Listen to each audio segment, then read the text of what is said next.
నిన్న ప్రధానమంత్రి నరేంద్ర మోడీ గారు తెలంగాణ రాష్ట్ర పర్యటనలో వచ్చి వివిధ కార్యక్రమాల్లో పాల్గొనడం జరిగింది. పాల్గొన్నటువంటి సందర్భంలో పోతూ ఆయన ఓ ట్వీట్ పెట్టిపోయిండు. ఇవాళ బీఆర్ఎస్ కాంగ్రెస్కు నిద్రపట్టదు అనేటువంటి మాట చెప్పిపోయిండు. బీఆర్ఎస్ కాంగ్రెస్ నాయకులు నిద్రపోరని చెప్పాడు. చీకట్లా మాట్లాడుకోవాలంటే నిద్రపోవద్దు కదా, వాళ్ళైనా మీరైనా ఎవరైనా. కాబట్టి అది ఆ రకమైన నిద్ర కావచ్చు. ఇక్కడ ప్రధానమంత్రి నరేంద్ర మోడీ గారు వచ్చి చేసింది ఏమీ లేదు. ముఖ్యమంత్రి రేవంత్ రెడ్డి గారు గతంలో మీరు సీఎంగా ఉన్నప్పుడు మన్మోహన్ సింగ్ గారు గుజరాత్కి ఏ విధంగానైతే సాయం చేసిండో అదేవిధంగా ఇప్పుడు మీరు ప్రధానమంత్రిగా ఉన్నారు, కాంగ్రెస్ పార్టీ ప్రభుత్వం ఇక్కడ ఉంది, మీరు అదేవిధంగా సాయం చేయమని చెప్పి ముఖ్యమంత్రి గారు చెప్పడం జరిగింది. దానికి ప్రధానమంత్రి గారు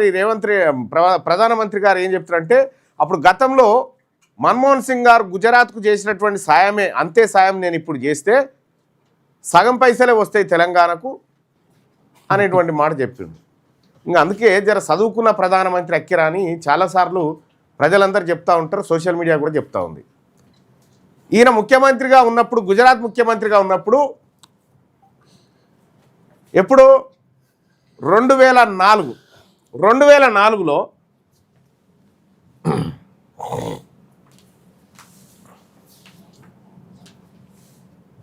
INR to USD in 2004లో $1కు 45 రూపాయలు ఉండే ఇండియన్ కరెన్సీ, ఇప్పుడు 95 రూపాయలు అయింది. నరేంద్ర మోడీ గారు ఆయన మాటలు చూస్తూ ఉంటే నవ్వు వస్తూ ఉంది. చాలా ఒక విజ్ఞానం ఉన్నటువంటి వ్యక్తిగా మాట్లాడినట్టు అనిపిస్తలేదు. గతంలో గుజరాత్కి ఇచ్చినటువంటి తీరుగానే ఈమని రేవంత్ రెడ్డి గారు అడిగితే అట్లా ఇచ్చుకుంటూ పోతే 50% వస్తుంది. అప్పుడు అభివృద్ధి ఉమ్మడి ఆంధ్రప్రదేశ్లో రైల్వే బడ్జెట్ 1000 కోట్లే ఉండే, ఇలా 5500 కోట్ల వరకు పెరగడం జరిగింది. అప్పుడున్న ధరలేంటి, ఇప్పుడున్న ధరలేంటి? ఓ ప్రధానమంత్రికి ఇంత సొయ్యి లేకుండా మాట్లాడవచ్చునా? ఇంకా పోతూ ఆయన ఏమంటాడు, తెలంగాణ రాష్ట్రంలో వచ్చేది బీజేపీ సర్కార్ కాదు నాయన, బీజేపీ పని అయిపోయింది, తెలంగాణ రాష్ట్రంలో వచ్చేది బీసీ సర్కార్. మీరు ఎంత మోసం చేసిరు? 2023 నవంబర్లో జరిగినటువంటి అసెంబ్లీ ఎన్నికల్లో బీసీ సీఎం అని నినాదం చెప్పిరు. బీసీ సీఎం అని చెప్పి బీసీకి సీఎం పదవి ఇవ్వకుండా పైపెచ్చు మీదికెళ్ళి చేసింది ఏంటంటే బీజేపీ చేసినటువంటి కథ.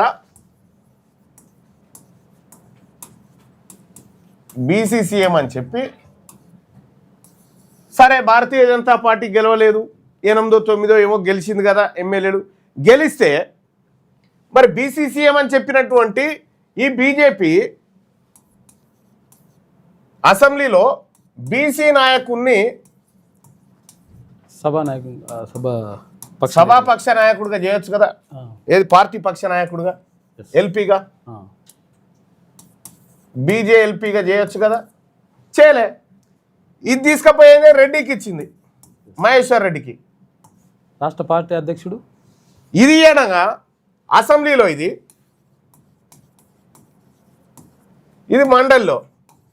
మండల్లో ఏం చేసిరు? ఈడ బీసీ నాయకులు ఉన్నారు మండల్లో. భారతీయ జనతా పార్టీ నుంచి మల్క కొమరయ్య ఉన్నాడు. వీళ్ళకి ఇయ్యకపోగా ఏం చేసిండు మీదికేని, ఏవిఎన్ రెడ్డి అని రెడ్డికి ఇచ్చిండు. మళ్ళా విద్యాసంస్థల రెడ్డి, ప్రైవేట్ విద్యాసంస్థలు ఆయనకి ఇది, అది ఆయనకు అది.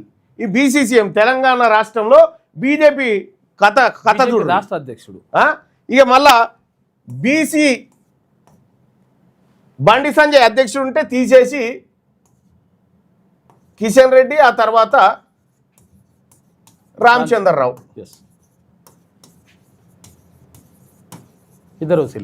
ఇద్దరు ఓసీలకు ఇచ్చేసారు. పదవులు పంచుకునే కాడనేమో ఓసీలకు వస్తుంది బీజేపీ, డైలాగులు మాత్రం బీసీ డైలాగులు చెప్తుంది. అందుకోసమే తెలంగాణ రాష్ట్రంలో బీసీల ద్రోహ పార్టీగా, బీసీలకు ద్రోహం చేసే పార్టీగా బీజేపీ స్పష్టంగా పదవుల పెంపకం కానీ అర్థమవుతా ఉంది. ఇది బీజేపీ కథ. 2029లో ప్రధానమంత్రి గారు మీరు రాసి పెట్టుకోండి, ఇప్పుడున్న 8 సీట్లు ఎంపీ సీట్లు పోతాయి, ఇప్పుడున్న ఎమ్మెల్యే సీట్లు కూడా పోతాయి. ఇంకా ఇంట్లో 2-3 నిలబెట్టుకుంటే అదే గొప్ప మీకు. ఇక 2029లో వచ్చేది బీసీ ప్రభుత్వమే. మీరు ఎన్ని జిమ్మిక్కులు చేసినా ఏం చేసినా ఇలా తెలంగాణ రాష్ట్రంలో బీసీలంతా మేల్కున్నారు, బీసీలంతా ఒక్కటైరు. ఇంకా దీన్ని ఎవడు ఆపలేడు.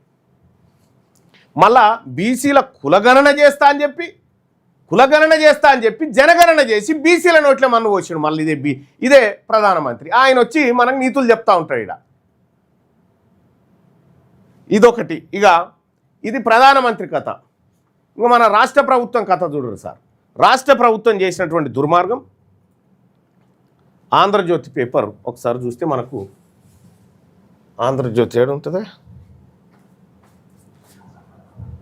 ఇగో యథావిధంగా ఇంటర్ అడ్మిషన్. మనం నిన్న ఏం చదువుకున్నాం, ఇంటర్ విద్యను తీసుకుపోయి ఎస్ఎస్సి బోర్డులో విలీనం చేస్తా ఉన్నాం. ఇక మన తాన ఇంటర్మీడియట్ విద్య ఉండదు. 1వ తరగతి నుంచి 12వ తరగతి వరకు సిబిఎస్ఈ విధానంలో అదే తరీకాలో ఇది ఉంటది అని చెప్పారు. మనం అందరం సపోర్ట్లు కొట్టినాం. మంచి నిర్ణయం తీసుకున్నారు. తెలంగాణ రాష్ట్ర ప్రభుత్వం చాలా గొప్ప నిర్ణయం తీసుకుంది. విద్యాశాఖ ముఖ్యమంత్రి గారి దగ్గరే ఉంది.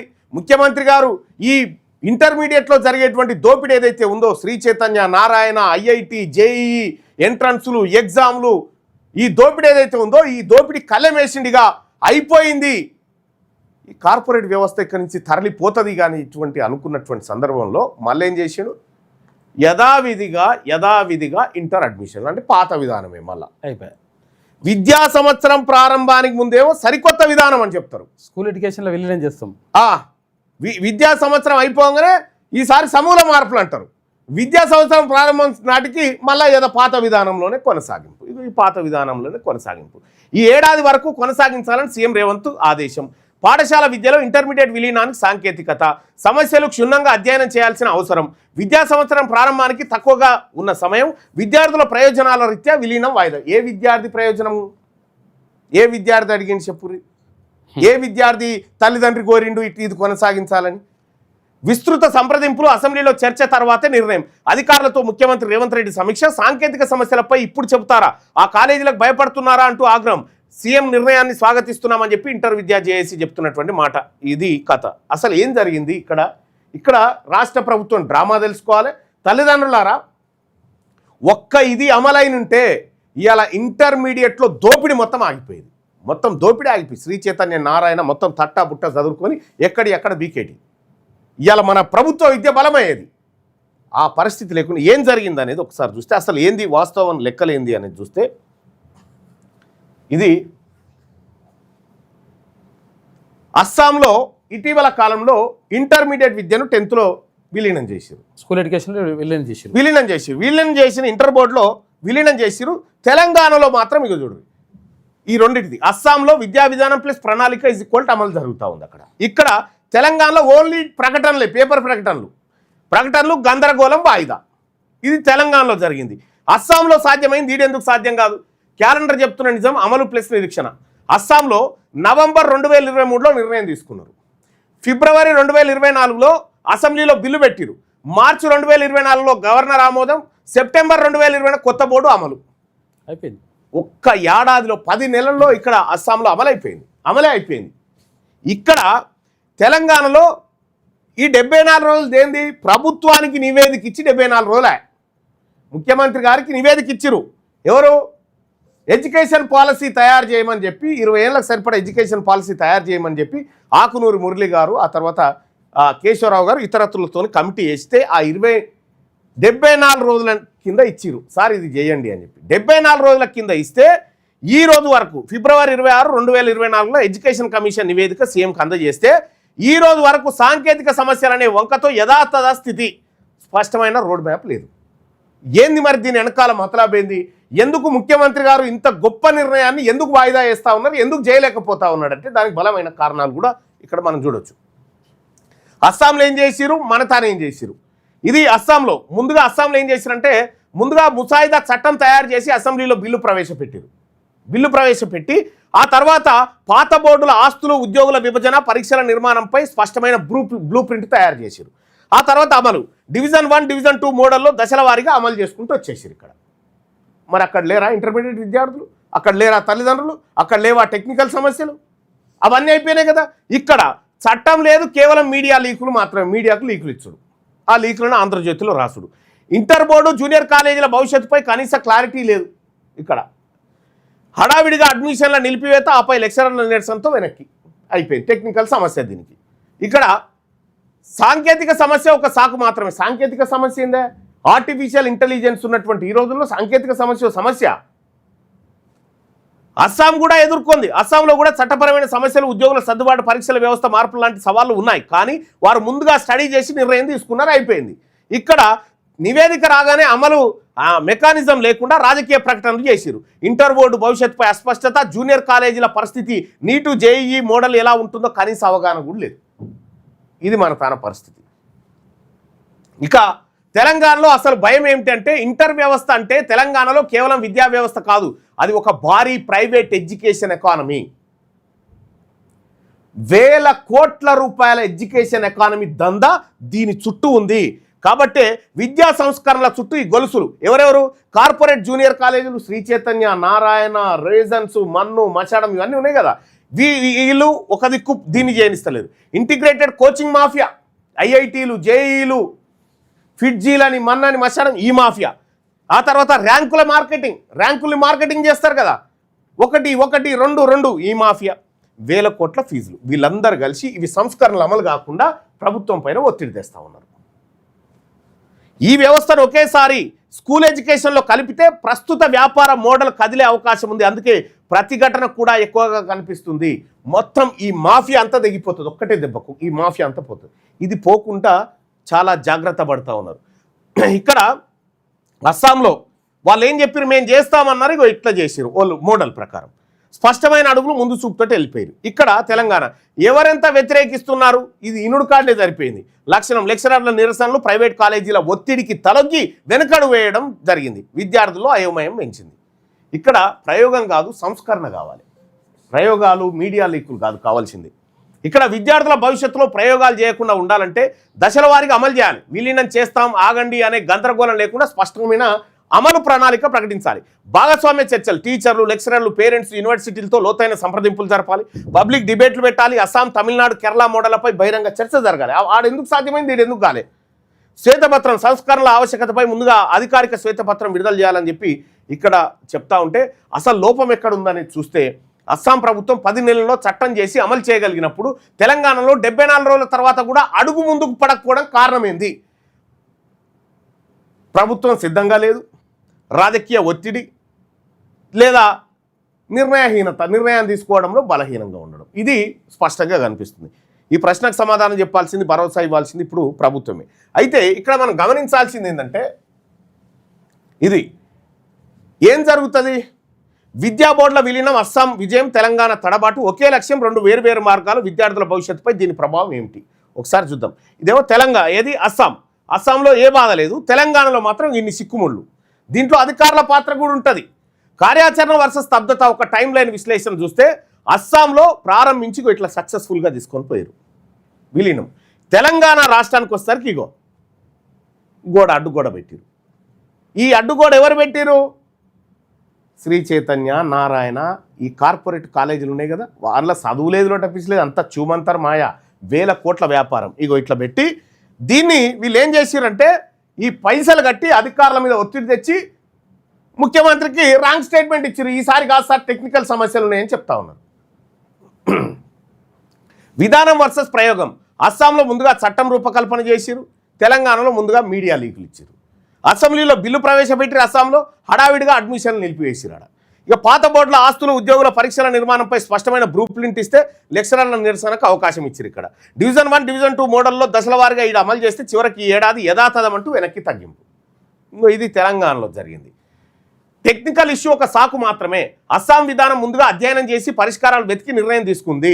సమస్య చట్టపరమైన చిక్కులు, ఉద్యోగుల సర్దుబాటు, పరీక్షల వ్యవస్థ.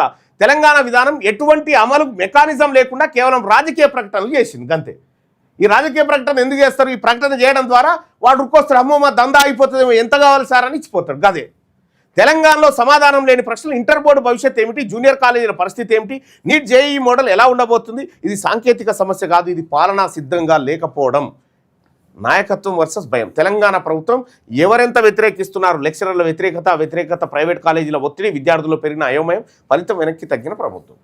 అసలు ఈ ప్రభుత్వం విద్య ఇక్కడ చూస్తే తెలంగాణలో అమలు ఏంటంటే ప్రభుత్వం చెప్తున్న సాంకేతిక సమస్య గింతే సాంకేతిక సమస్య. దాని వెనకాలన్న మతలాబు చూస్తే భారీ private education economy, corporate junior కాలేజీల ఆధిపత్యం, ఇంటిగ్రేటెడ్ కోచింగ్ వ్యవస్థ, ర్యాంకుల మార్కెటింగ్, 1000 కోట్ల ఫీజుల దందా. ఇగో ఈ దందా మొత్తం ఆగిపోతుందని ఆపిరు. ఇప్పుడు ఇవాళ మన పిల్లలకు మంచి ఎడ్యుకేషన్ రాకుండా ఆపింది శ్రీ చైతన్య నారాయణ కార్పొరేట్ సంస్థలే. ఇక్కడ విలీనం జరిగితే ఏం జరుగుతుందో తెలుసా? ఇంటర్ 10th విలీనం జరిగితే, విద్యా బోర్డులు విలీనం జరిగితే కార్పొరేట్ గుత్యాధిపత్యానికి చెక్ పడుతుంది. ఇంకా వీళ్ళ పప్పులు ఏముడికాయి, 1 1 2 2 అనే పప్పులు ఉడికాయి. 1000 కోట్ల ఫీజుల నిర్మాణం పతనం అయిపోతుంది, కుప్పగూలిపోతుంది. విషపూరితమైన ర్యాంకుల ఒత్తిడి ముగింపు అయిపోతుంది. ఇంకా ర్యాంకుల పంచాయతీ లేదు. విద్యార్థుల సంపూర్ణ మానసిక విద్యా వికాసం జరుగుతుంది. దీని ద్వారా ఇక్కడ భారం దించుదాం, భవిష్యత్తు నిలుపుదాం. మనం ఏం చేద్దాం? తెలంగాణ ఇంటర్ వ్యవస్థ కేవలం విద్యా వ్యవస్థ కాదు, అదొక వ్యాపారం. బోర్డుల విలీనం ద్వారా విద్యార్థులు పొందే విముక్తి. ఒకవేళ ఈ 2 బోర్డులను విలీనం చేస్తే ఫీజుల భారం నుండి లక్షల రూపాయల కార్పొరేట్ ఫీజుల దోపిడీ ఆగిపోతుంది. ర్యాంకుల ఒత్తిడి నుంచి స్వేచ్ఛ, ఉదయం నుండి రాత్రి వరకు సాగే ఇంటిగ్రేటెడ్ కోచింగ్ ఒత్తిడి పోతుంది. నాణ్యమైన విద్య, వ్యాపార దృక్కోణం నుండి అసలైన విద్యా ప్రమాణాల వైపు అడుగుపడుతుంది. ప్రయోగం కాదు, ఇది విద్యా సంస్కరణలు కావాలి. 1 వైట్ పేపర్ రిలీజ్ చేయాలి దాని మీద, 2ది పబ్లిక్ డిబేట్ పెట్టాలి, 3 భాగస్వాములతో చర్చలు జరపాలి, 4 స్పష్టమైన బ్లూ ప్రింట్ను విడుదల చేయాలి. ఇది చేయకుండా ఏం చేసినా వేస్ట్.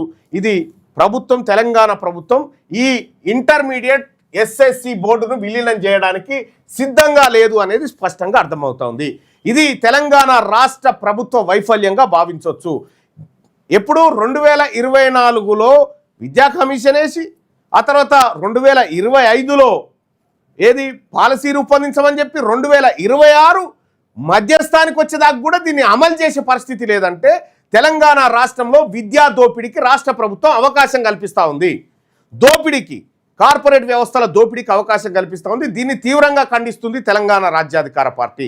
రైట్ టు ఎడ్యుకేషన్ అమలు చేయకపోగా మీదికెళ్ళి దోపిడీకి మళ్ళీ అవకాశం కల్పించింది తెలంగాణ ఈ ప్రభుత్వం. కాబట్టి ఈ ప్రభుత్వ తీరుకు నిరసనగా తల్లిదండ్రులారా, మన ఫీజులు మిగులుతూ ఉంటే, మన పిల్లలకు మంచి ఎడ్యుకేషన్ అంతా ఉంటే, ఈ కార్పొరేట్ విద్యా వ్యవస్థ ప్రభుత్వం పైన ఒత్తిడి తెచ్చి మోసం చేసింది. మన తల్లిదండ్రులను, మన విద్యార్థుల భవిష్యత్తును ఆడుకుంటా ఉంది. వాళ్ళకు మన దగ్గర ఉన్న డబ్బులు కావాలి, మన పేదవాడి రక్తం తాగడానికి ఈ అవకాశం ఏర్పడ్డది తప్ప ఇంకొకటి కాదు. కాబట్టి తల్లిదండ్రులారా, మనమందరం కూడా కార్పొరేట్ లెవెల్లో ఫ్రీ ఎడ్యుకేషన్ పిల్లలకు దొరకాలంటే అది తెలంగాణ రాజ్యాధికార పార్టీతోనే సాధ్యం. మన పిల్లల ఫీజుల భారం పోవాలన్నా, మన హెల్త్ సిస్టమ్ సెట్ కావాలన్నా అది బీసీ ప్రభుత్వంతోనే సాధ్యపడుతుందని చెప్పి ఈ విషయాన్ని మీకు స్పష్టంగా తెలియజేస్తా ఉన్నా. ఇక రెండో విషయం, నిన్న ప్రధానమంత్రి గారు వచ్చినటువంటి సందర్భంలో ఒకటి చాలా కీలకమైనటువంటి విషయాన్ని మేము ముందు తీసుకొస్తాం. వచ్చి నిన్న ఆయన ఏం హాస్పిటల్ ఓపెన్ చేసిండది, హాస్పిటల్ పేరేంది? ఇది మన సింధు హాస్పిటల్ అని ఓపెన్ సింధు హాస్పిటల్ అని ఓపెన్ చేసిండు. ఇది ఒక్కసారి చూడరు సార్, ఈ సింధు హాస్పిటల్ కథ ఏందో మనం ఒక్కసారి చూడాలి.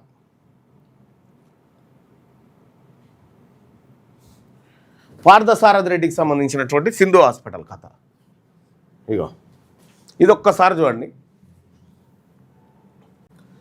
సింధు హాస్పిటల్ ఏంది, దాని వెనకాల కథ ఏంది, ఆ భూమి ఎక్కడిది, 15 ఎకరాల భూమి పార్థసారథి రెడ్డికి ఎట్లొచ్చింది, ఇది ఒక్కసారి చూస్తే 2018లో 500 కోట్ల విలువైన 15 ఎకరాల ప్రభుత్వ భూమి, 500 కాదు అది 1500 కోట్లు. ఇప్పుడు కనీసం 100 కోట్లకి ఎకరమాడ 1500 కోట్ల రూపాయల విలువైన 15 ఎకరాల ప్రభుత్వ భూమి 1.47 లక్షల లీజుకు అప్పగించుడు.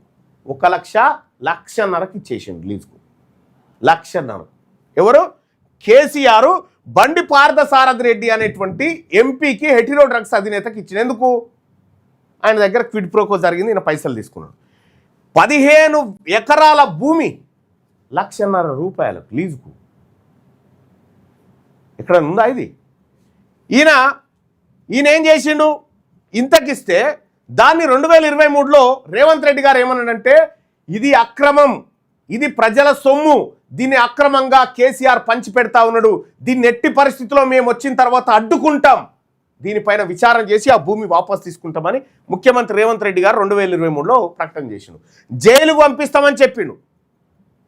2024లో ఇదే ముఖ్యమంత్రి రేవంత్ రెడ్డి గారు జీవో నెంబర్ 37 తీసుకొచ్చి ఏం చేసిండు, ఈ 15 ఎకరాల భూమిని 60 ఏళ్ళకి చేసిండు. 60 ఏళ్ళ దాకా వాడుకోపో అని. అదే పార్థసారథి రెడ్డికి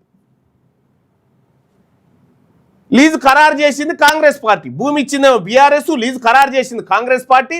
ఇక ఈ కట్టిన దవాఖాన్ను ఓపెన్ చేసింది బీజేపీ. చూసుకోరి తమాషా ఎట్లుందో. 2026 బీఆర్ఎస్ ఎంపీ నిర్మించిన ఆసుపత్రిని బీజేపీ ప్రధాని ప్రారంభించిండు. ఈయననేమో భూమి ఇచ్చిండు, ఈయన జీవో ఇచ్చిండు, ఈయన రిబ్బన్ కట్ చేసిపోయిండు. చూసిరు కదా ప్రజలారా. వీళ్ళు ముగ్గురు ఒకటే, ఈ దోపిడి ముఠ అంతా ఒకటే. ఈ అగ్రవర్ణాలు దోచుకోవడానికి ఒక్క పేదవానికి ఎక్కడన్నా ఒక పట్టా కాగితం ఇచ్చి ఇల్లు కట్టుకోమని చెప్పిరా? ఇల్లు లేని వాళ్ళు కోట్లాది మంది ప్రజలు ఉన్నారు తెలంగాణలో. వారికి ఇల్లు కట్టిస్తేందుకు జాగలేదంటారు. వీళ్ళకేమో 100 ఎకరాలు 1000 కోట్ల రూపాయల విలువైన భూములను దోపిడీ చేస్తూ ఉన్నారు. ఇవి మన ప్రభుత్వాలేనా? అందుకోసమే ఈ దోపిడీ ఆగాలంటే వీళ్ళు, ఈయనేం చెప్తాడు ఇంకా, ఇవాళ రాత్రికి కాంగ్రెస్ బీఆర్ఎస్కు నిద్ర పట్టదట. ఈ సీకట్ల వీళ్ళంతా ఒకటే, మళ్ళా వీళ్ళంతా ఒకటే, ఈ దోపిడి ముఠ అంతా ఒకటి. ఈ దోపిడి ముఠ అంతా ఒకటే. 3 పార్టీలు కలిసి ఒకే లబ్ధిదారుడు, 3 పార్టీలు ఒకే లబ్ధిదారుడు. బీఆర్ఎస్ భూమి ఇచ్చింది, లీజు ఖరారు చేసింది కాంగ్రెస్, ప్రారంభించింది బీజేపీ. భూమి ఏమో పేదలది, భూమి ప్రజలది, ప్రజల ఆస్తి. ఇంకా నిన్న ఈయన మీద ఆయన డైలాగ్, ఆయన మీద ఈయన డైలాగ్. ఇగో ఈడ తెలుస్తుంది వీళ్ళ సోపతంతా. వీళ్ళంతా ఒక్కతాను ముక్కలే. ఈ సమస్య పోయి తమిళనాడులో నిన్న విజయ్ చెప్పిండు క్లియర్గా, ఇక్కడ అవినీతికి తావు లేదు, ఎవరికన్నా చేయాలనేటువంటి ఆలోచన ఉన్నా ఇప్పుడే మానుకోండి అని చెప్పిండు. అలాంటి ప్రభుత్వం ఇక్కడ ఏర్పడాలన్నా బీసీల ద్వారానే సాధ్యమవుతుంది. బీసీలు అధికారంలోకి వస్తే మాత్రమే ఈ దోపిడి ముఠ ఆగిపోతుంది. పేదవాళ్లకు ఇండ్లు వస్తాయి, భూములు వస్తాయి, ఉద్యోగాలు వస్తాయి, సకల సంపద పేదవాళ్ళకు దక్కుతుంది. లేకపోతే బండి పార్థసారథి రెడ్డి అసొంటి రెడ్ల ముఠాకు, వెలమల ముఠాకు ఈ సంపద పోతుంది. ఏది కావాలనో తెలంగాణ ప్రజలు క్లియర్గా తెలుసుకోవాలి. నిన్న ప్రధానమంత్రి గారు ఆడ ఉండి కాంగ్రెస్ను విమర్శలు చేసిండు, బీఆర్ఎస్ను విమర్శలు చేసిండు. కాంగ్రెస్ పార్టీ బీఆర్ఎస్ను విమర్శించింది, బీజేపీని విమర్శించింది. బీఆర్ఎస్ పార్టీ కాంగ్రెస్ను, బీజేపీ వీళ్ళందరూ ఓవర్ తిట్టుకురు కదా. ఇగో పనిచేసే కాడ మాత్రం అందరు ఒకటే పార్థసారథి రెడ్డికి ఇవన్నీ పంచారు. చూడు వీళ్ళందరూ కలిసి. మరి ఇప్పుడు దీన్ని ఏమందని చెప్పురి? ఇవన్నీ ఒక్కతారు ముక్కలే. మీరు పొరపాటున కూడా ఈ 3 పార్టీలు వేరు వేరు, వీటికి కథలు వేరు, సిద్ధాంతం కాదు. పంచుకొని తినే కాడ ఈ ముగ్గురు ఒకటే. పేదవాళ్లకు పంచాల్సిన సంపద, పేద బిడ్డలకు దక్కాల్సినటువంటి సంపద, ఉద్యోగాలు, భూములు వీళ్ళు వంచక తింటా ఉన్నారు. తెలంగాణ రాజ్యాధికార పార్టీ పేదవాళ్ళకు పంచాలని చెప్తా ఉంది, పేదలకు ఇల్లు రావాలని చెప్తా ఉంది, పేదలకు ఉద్యోగాలు రావాలి, పేద బిడ్డలు ఆసుపత్రులు పెట్టాలి, పేద బిడ్డలు ఇంజనీర్లు కావాలి, పేద బిడ్డలు బిజినెస్ మ్యాన్లు కావాలని మేము చెప్తా ఉన్నాం. రెడ్లు వెలమలు మాత్రమే కావాలని వీళ్ళు చేస్తూ ఉన్నారు. స్పష్టత ఇక్కడ క్లియర్గా ఉంది.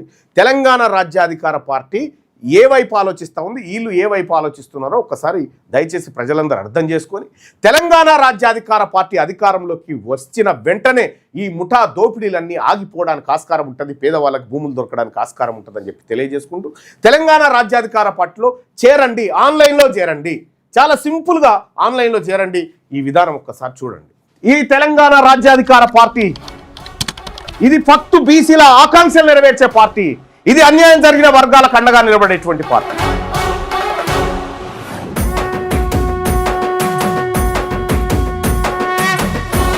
తెలంగాణ రాజ్యాధికార పార్టీ చేరాలంటే 9866524314 ఈ నెంబర్ కు వాట్సాప్ లో మిస్ కాల్ ఇవ్వండి. ఈ నెంబర్ కి మీరు మీరు మీరు మీరు మిస్ కాల్ ఇవ్వగానే మీకు ఒక లింక్ వస్తుంది. ఆ లింక్ పైన క్లిక్ చేసి మీరు దాంట్లో మన ఇందులో జాయిన్ కావచ్చు. తెలంగాణ రాజ్యాధికార పార్టీలో వెంటనే జాయిన్ కావచ్చు. ఆ లింక్ ద్వారా మీరు ఎంటర్ అయితే